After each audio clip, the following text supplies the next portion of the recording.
Hello दोस्तों, महाराणा प्रताप के बारे में तो इस देश का बच्चा बच्चा जानता है। आज हम आपको उनके एक बहुत ही सत्यवादी और ईमानदार सरदार रघुवीर सिंह जी का एक किस्सा सुनाएंगे।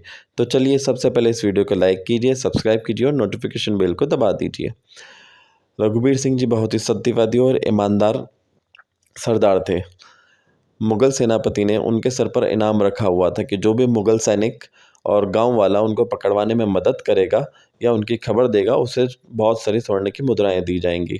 ऐसे में एक बार रघुवीर सिंह जी को पता चलता है कि चित्तौड़ के गांव में जो उनका परिवार रहता है और उनका बेटा रहता है, वो उस बेटे की तबीयत बहुत ज़्यादा खराब है और वो मरना स्थिति में आ चुका है। ऐसा सुनकर रघुवीर जी व्याकुल हो उठते हैं और वो खुद ही अकेले ही चित्तौड़ की तरफ चले जाते हैं। चित्तौड़ के द्वार पर जो मुगल सैनिक था, वो उन्हें पहचान लेता है और पहचान कर उन्हें गिरफ्तार करने जाता है। लेकिन रघुवीर सिंह जी उससे कहते हैं कि मैं तुम्हें वचन देता हूँ, तुम मुझे मेरे बेटे से मिल लेने दो, उसके बाद मैं खुद ही आकर अपने आप से ही समर्पण कर दूंगा। ऐसा सुनकर मुगल सैनिक पहले तो उन्हें जाने से मना करता है, लेकिन थोड़ी देर बाद वो कुछ खुद तैयार हो जाता है और उन्हें भेज देता है। रघुवीर सिंह जी अपने पुत्र से मिलते हैं, अपने घर पर रहते हैं और कुछ दिनों बाद उनके पुत्र की मृत्यु हो जाती है। फिर वो उनका अंतिम संस्कार करके खुद ही उस सैनिक के पास वापस चले जाते हैं और कहते हैं कि मैंने तुम्हें वचन दिया था, इसलिए मैं तुम्हारे सामने शस्त्र नहीं उठाऊंगा, और वो उसके सामने अपना समर्पण कर देते हैं।